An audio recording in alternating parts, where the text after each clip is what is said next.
Bismillahirrahmanirrahim. Assalamualaikum warahmatullahi wabarakatuh.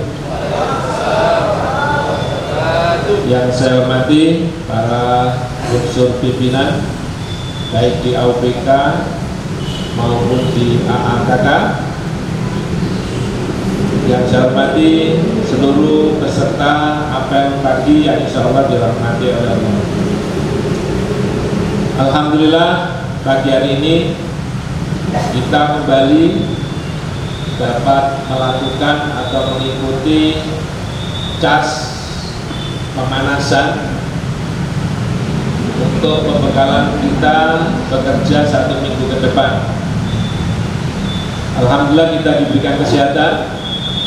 Alhamdulillah yang lebih utama lagi kita diberikan Islam, iman, dan semoga kita semuanya bisa menjaga kesehatan, menjaga berkah, menjaga Islam dan iman kita. Sholawat serta salam mari kita sampaikan dan junjungan kita, kecintaan kita, bahkan kecintaan Allah, Habibullah Sayyidina Muhammad Rasulullah Sallallahu Alaihi Wasallam, para sahabat, kerabatnya, dan insya Allah kita semuanya nanti di yaumul hisab mendapatkan syafaat Rasul.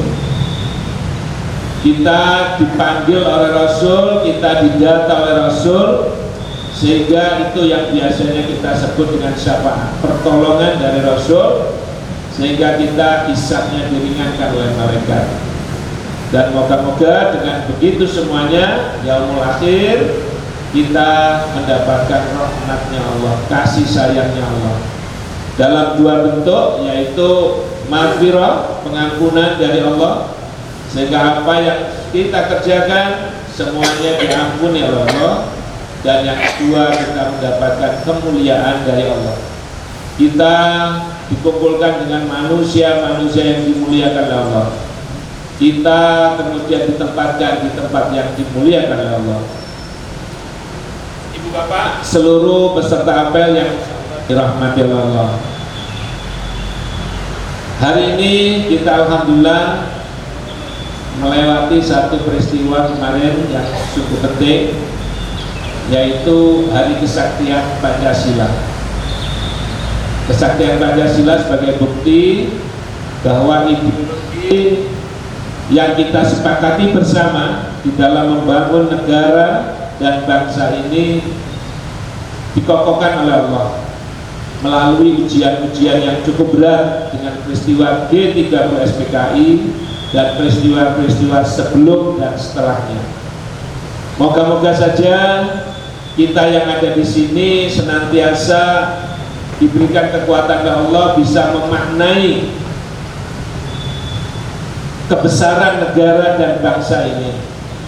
Kita senantiasa diberikan kekuatan oleh Allah untuk bisa menghargai segala macam daya upaya, sehingga ideologi yang kita sepakati di dalam pembukaan Undang-Undang Dasar 1945 bisa kita pertahankan.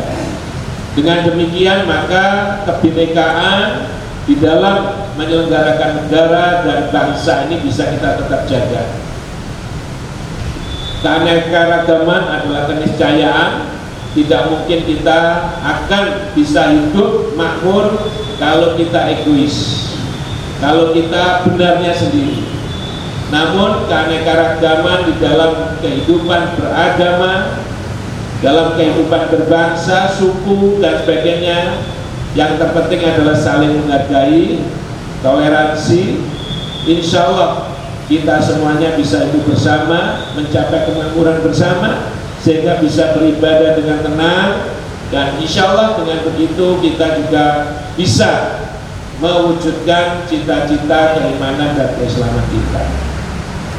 Ibu bapak yang saya hormati, di dalam mendukung cita-cita UIN sebagai lembaga yang besar, hari ini saya sebagai pengganti pembina upacara akan berusaha memberikan sesuatu yang moga-moga belum pernah saya kasihkan, untuk bisa menunjukkan kinerja yang bagus, membantu menunjang pencapaian visi misi UIN yang sungguh luar biasa, diperlukan ada 3K dan 1P.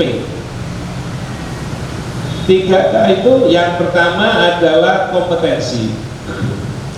Kompetensi ini, saudara-saudara, adalah perpaduan dari pengetahuan, kemudian sikap dan psikomotor perilaku kita di dalam kaitannya dengan pelaksanaan pekerjaan. Pekerjaan yang kita kerjakan hari-hari atau apapun kehidupan yang kita lakukan perlu pengetahuan. Oleh karena itu, kompetensi akan terbentuk dengan baik apabila pengetahuan selalu kita suplai. Artinya, jangan lupa kita perlu senantiasa belajar. Belajar senantiasa harus terus berjalan karena kehidupan selalu berkembang. Kehidupan tidak pernah berhenti. Oleh karena itu maka pengetahuan pasti berubah. Oleh karena itu kita patut untuk mempelajari pengetahuan itu sesuai dengan perkembangan kehidupan. Pengetahuan saja untuk bekerja tidak cukup. Kompetensi akan terbentuk apabila pengetahuan ditambah dengan sikap. Sikap kita terkait dengan pengetahuan yang kita pelajari harus cocok. Jangan sampai pengetahuannya A, sikapnya berbeda, maka tidak akan cocok. Contoh misalnya memelihara rumput saja, pengetahuannya kita bahwa rumput itu akan subur, perlu humus, kemudian perlu lingkungan yang baik. Nah, itu tidak cukup seperti itu, tapi sikap juga perlu. Kalau kita merawat rumput yang ada di tanaman kita tanpa cinta, tanpa sikap yang positif, maka pengetahuan kita juga tidak akan bisa optimal mendukung tumbuhnya rumput. Karena jangan dikira walaupun tumbuhan sama-sama hidup punya perasaan. Oleh karena itu sikap perlu kita miliki. Jangankan ngelola rumput, apalagi kalau ngelola manusia, perasaannya lebih nyata. Oleh karena itu dalam mengelola pekerjaan kita perlu sikap. Berikutnya adalah psikomotor atau perilaku.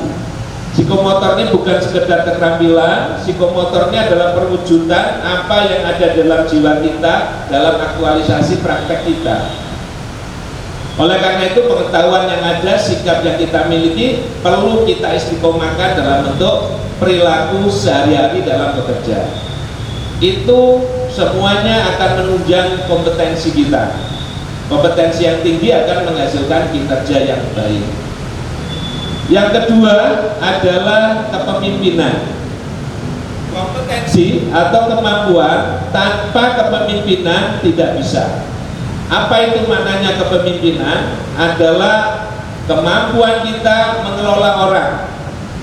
Jadi kepemimpinan itu jangan dibayangkan pemimpin itu selalu seperti kepala biro, kepala bagian, kasih, bukan. Kepemimpinan hakikatnya adalah kemampuan mengelola orang. Orang itu siapa? Pertama, orang itu adalah diri kita sendiri.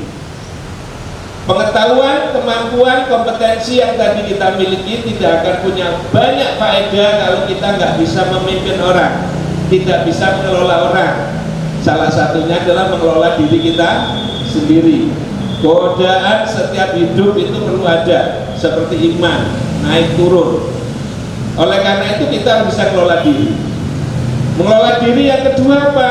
Yaitu tahu kalau bahasa Jawa itu kerja itu tidak hanya butuh benar, tapi juga perlu benar dan benar.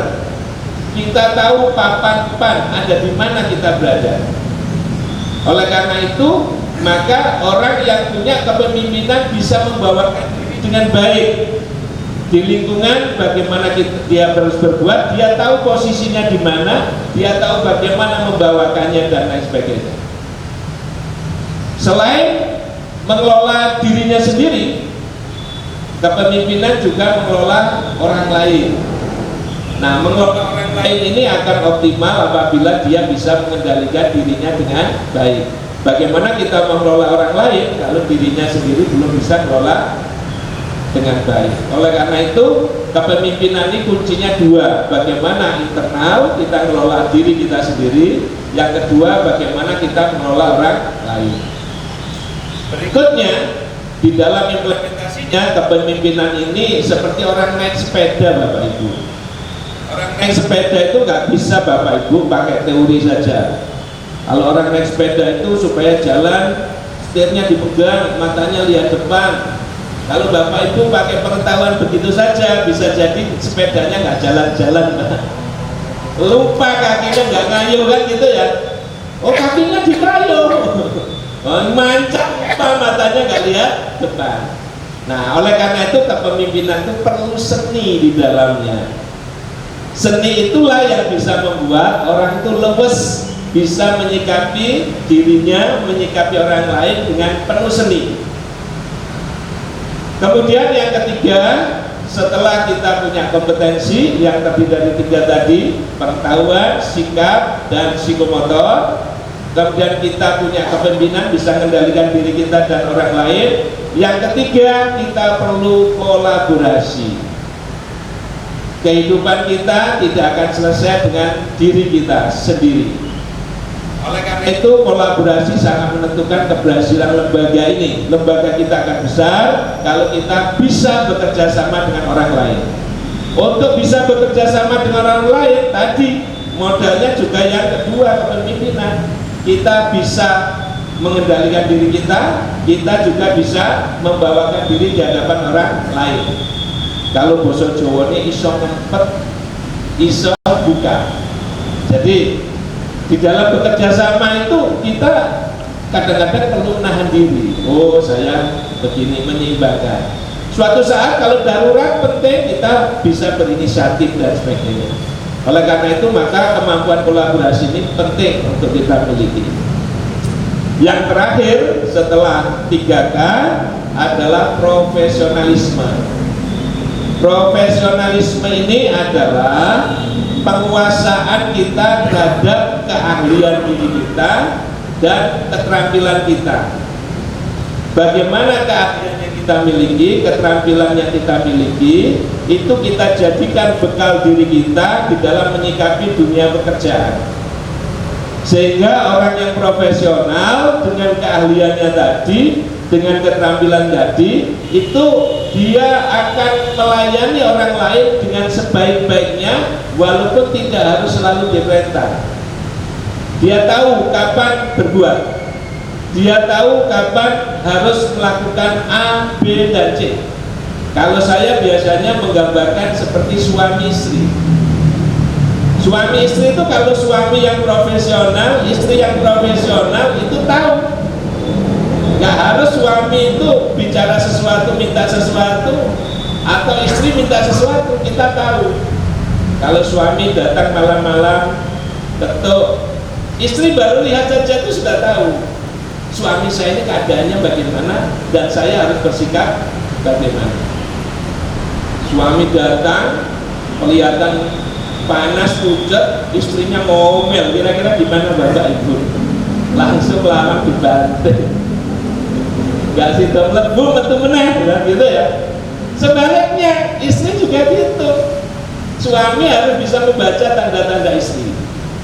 Bahkan kalau di Indonesia Timur, karena kehidupan pelaut itu ada ceritanya Bapak Ibu, profesionalisme seseorang itu, yaitu orang mengerjakan sesuatu tanpa harus ada petunjuk yang pasti. Kalau ada petunjuk itu lebih bagus. Kalau tidak ada, orang profesional itu bisa tahu caranya. Kalau di Indonesia Timur itu diibaratkan seperti pelaut mau pergi ke laut, Pak. Orang pelaut itu kalau mau turun ke laut itu biasanya malam Bapak Ibu, di atas jam 9. Kalau pagi-pagi ombaknya tinggi. Karena itu kalau malam dia baru pergi melaut. Orang yang profesional di daerah Indonesia Timur itu digambarkan karena saking profesionalnya dia nggak perlu lagi ada manual. Kalau pergi ke laut jamnya segini, terus caranya gini, nggak harus selalu begitu. Dia tahu kondisi keadaan. Dia tuh kalau mau perlu ke laut, dia lihat istrinya kan sudah tidur ya, dia lihat kamarnya. Oh, istri saya tidurnya miring ke kanan, dia sudah tahu. Dari tidurnya istri saja dia tahu pergi ke laut, naik perahunya, naik dari sebelah kanan dulu. Wah, alhamdulillah, besok paginya ikannya banyak Bapak Ibu yang ditangkap. Begitu juga sebaliknya, besoknya mau pergi, lihat juga istrinya, oh tidurnya miring-miring. Nah, dia langsung tahu di laut, naik perahunya sebelah kiri. Alhamdulillah, besok paginya ikannya banyak. Hari ketiga mau pergi ke laut, kok lihat istrinya kok tidak miring kanan, tidak miring kiri, dia tahu hari itu tidak perlu pergi ke laut, kan gitu. Itulah suami yang profesional, nggak usah diceritakan panjang-panjang lagi. Ibaratnya begitu. Jadi Bapak Ibu kalau ingat profesor, ingat cerita lucu saya ini, kelihatannya jorok, lucu, tapi itu gampang diingat. Jadi profesional itu tidak harus selalu ada petunjuk yang jelas, tapi dia bisa menyikapi dengan benar dan tepat. Insya Allah demikian 3K.